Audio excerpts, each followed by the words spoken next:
Welcome to the Massimo Show.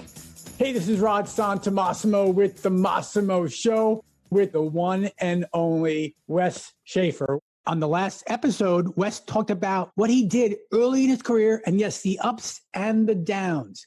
He also told us about where he ended up with the Sales Whisperer as his new brand. On this episode, I started out by asking Wes what he did next with this brand known as the Sales Whisperer. That long, arduous road.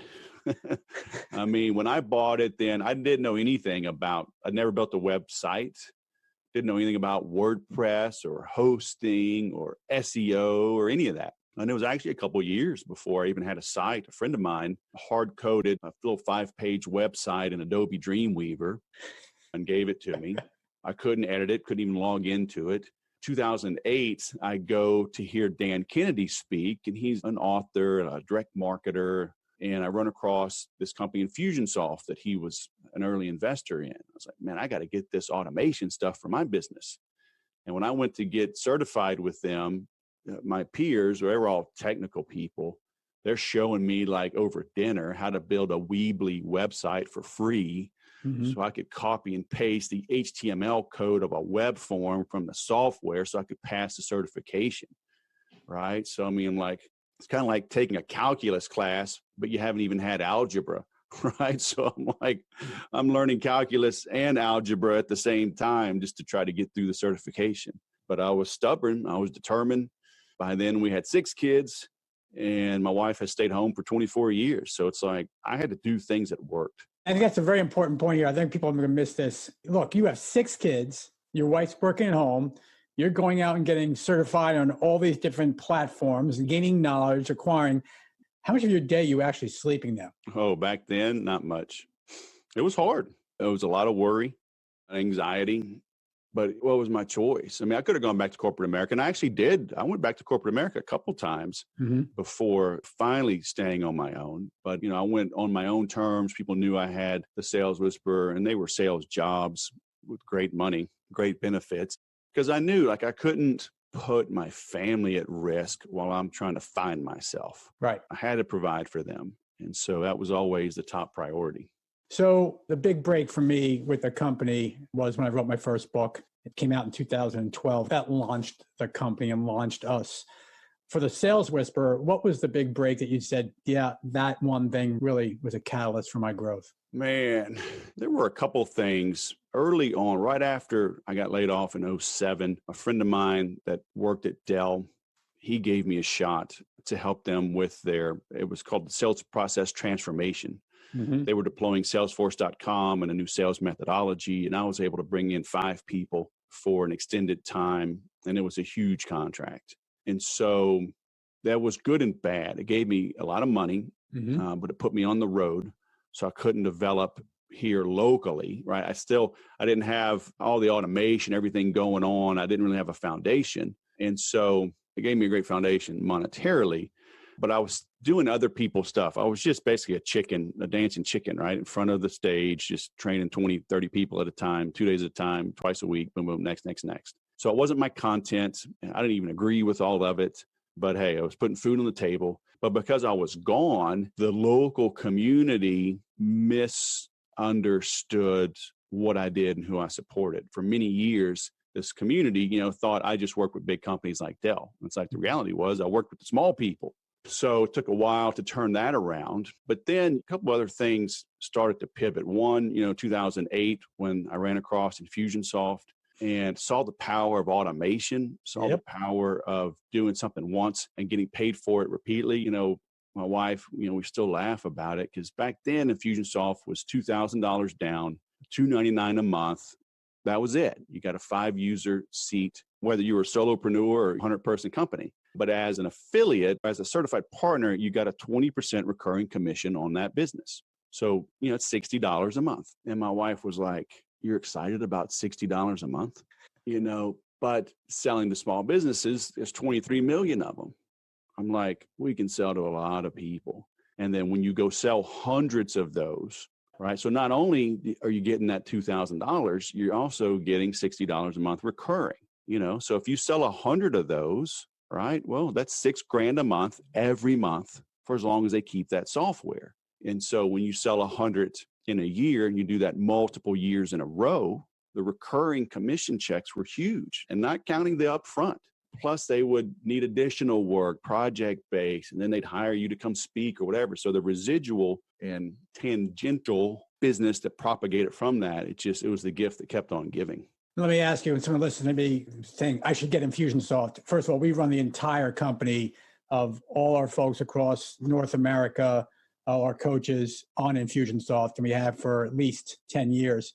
Some people call it Confusionsoft because you do need specific consultants who know what they're doing to truly run it. I'm not an Infusionsoft guy. I mean, I pay the bill, but that's about it. So let's go beyond Infusionsoft now. So now you got recurring revenue from the Infusionsoft. You're starting to do this thing with Dell, but you're saying, you know what? I'm not home enough. I don't really have the margin in my life to make the choices I want to make to control my own destiny. Is that still true now? Kind of. I mean, the Dell thing lasted about 10 months. So by early 08, that was over, but I had money in the bank. Late 08, I'm fully on board with Infusionsoft.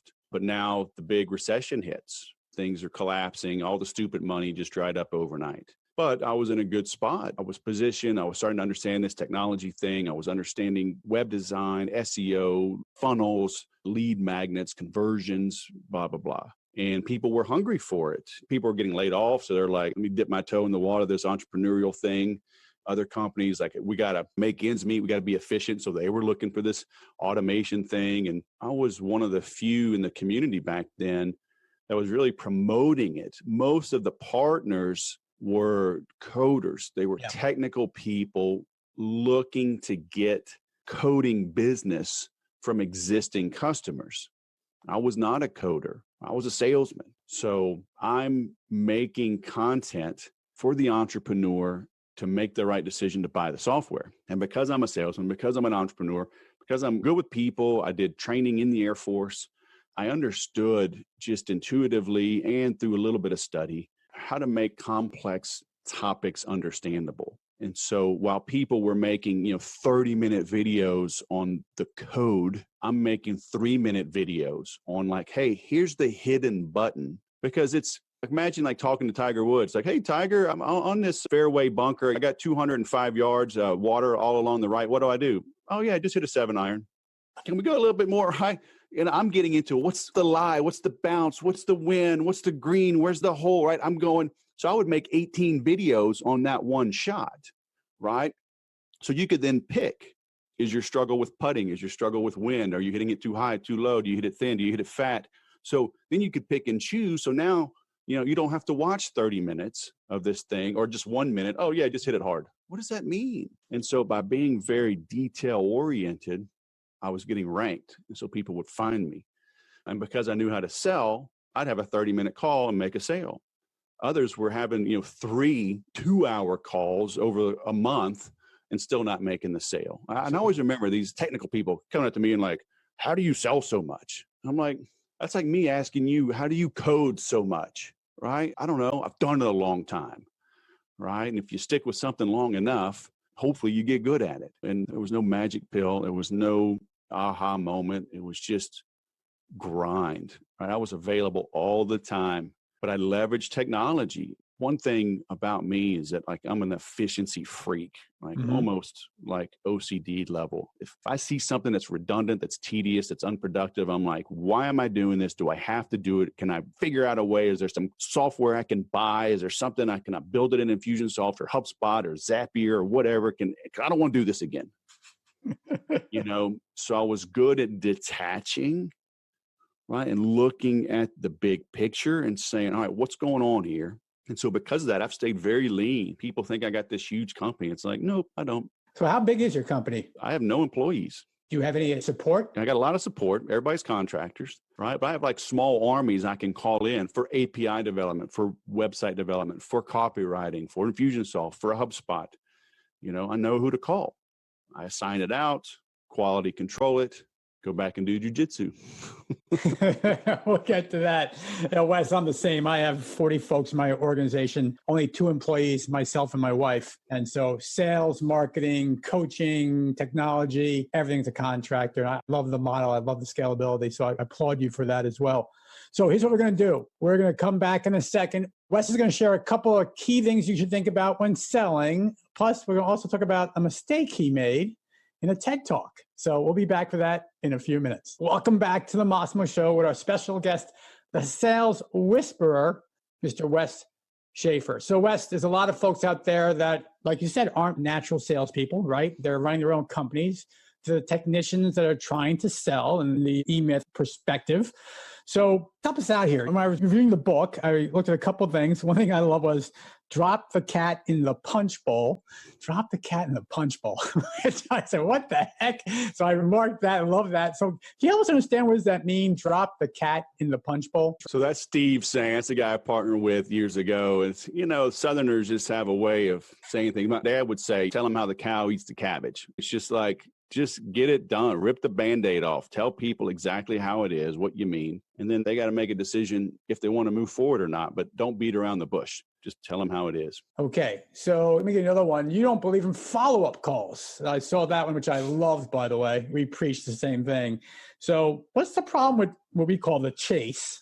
How do you stop the chase in your world? That's one of my taglines, that life's too short for follow-up calls. And I was the king of follow-up calls. My whole Outlook calendar was just follow-up call to Joe, follow-up call to Mary. And the problem with that is it crushes your psyche as a salesperson. And ultimately, everything that I do is to give the salesperson the stamina and the confidence to stay in the fight. And so if I call you and you say, you know what, now's not a good time, call me after the holidays.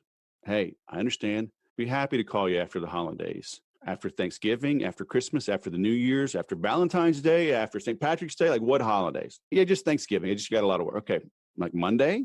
Are you traveling? So maybe the middle of the week? Yeah, middle of the week's fine. Okay. How's December 2nd? That's fine. Morning or afternoon? Okay, fine. Thanks. Boom. And they hang up. Mm-hmm. Well, I'm going to send an email.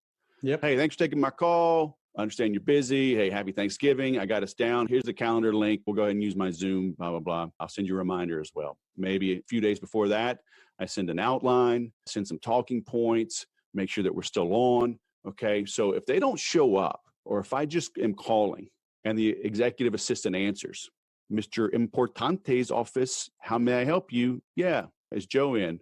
Is he expecting your call? As a matter of fact, he is. I'm calling for our 2:00.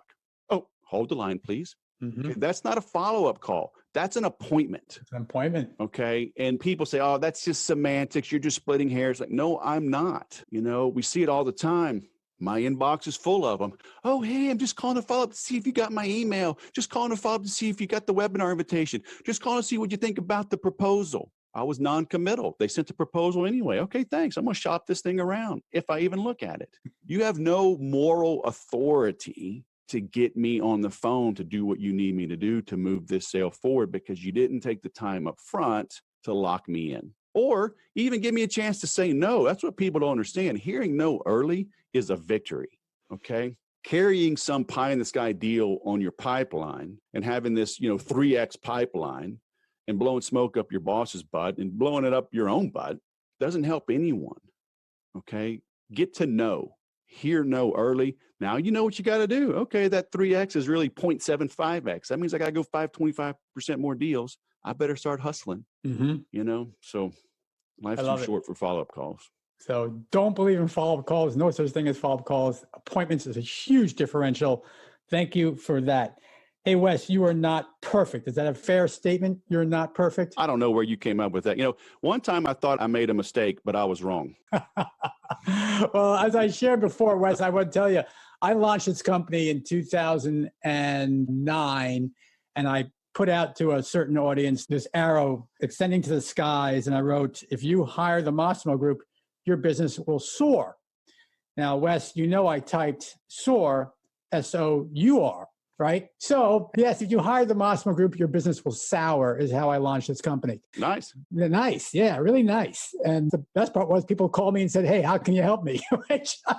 They don't read. People don't read. They don't read. So, but you did a TED Talk. One of the most pinnacle aspects is doing a TED Talk. So tell me about your TED Talk. How'd that go? Oh, man. Yeah, it went great. Funny thing is, so one of the few pictures from it, right, and then I used it in one of my promotions, showed the screen, because we had two big screens, and they show one of them. And on the screen in the picture is a typo, right? I'm like, and of course I share it, and all my friends, like, they don't give a crap that I gave a TEDx talk. Right. They're just busting my chops. Like, hey, dude, maybe you should run spell checker, I'm like, it was spell check. It was just like the wrong use of the, kind of like sour, right? Sour is spelled properly. It was just used incorrectly, and the crazy thing was I worked on that because you know how it is. The shorter the talk, the harder it is to prepare. Absolutely. Absolutely. And I actually made a blog post, and it's still on my site, and a super long blog post.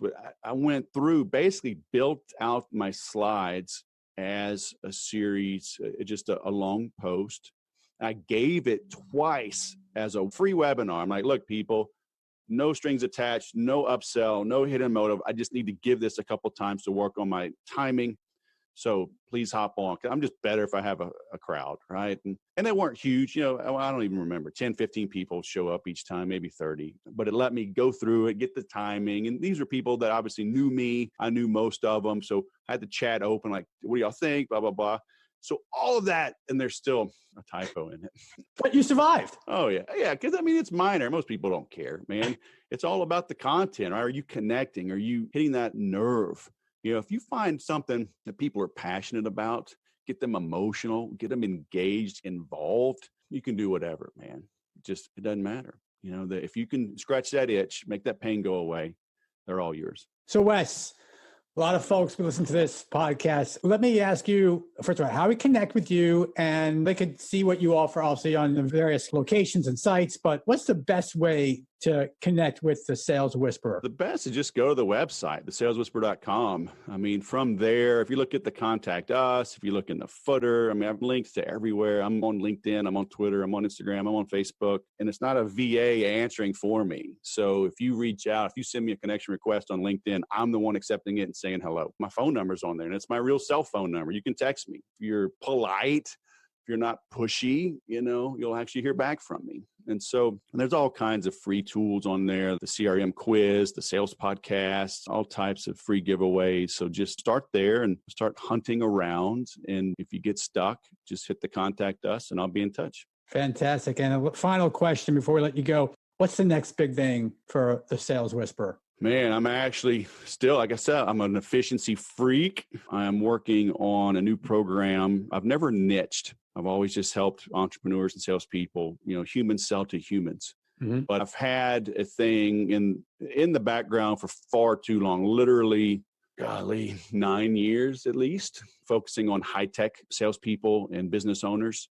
So niching in the high-tech space is something I'm launching here very soon, certainly in the beginning of 2020. Awesome. Absolutely awesome. Well, Wes, I can't thank you enough for your valuable time and your insights and your story and sharing with everyone how, no matter where you are, no matter how you start, even just selling mobile homes in Mississippi at $365 a month, you can transform where you're going with the right passion, right approach, and all that says it. So Wes, thank you so much for your time. Yep, thanks for having me. I want to thank you for listening to this version of the Massimo Show. And please go out and share this with your friends, your colleagues. Heck, share it with your dog. Just share it. And more importantly, just give me some feedback, good, bad, or indifferent. We all grow from understanding what our audience wants to hear. So until next time, this is Rod Santamassimo with the Massimo Show.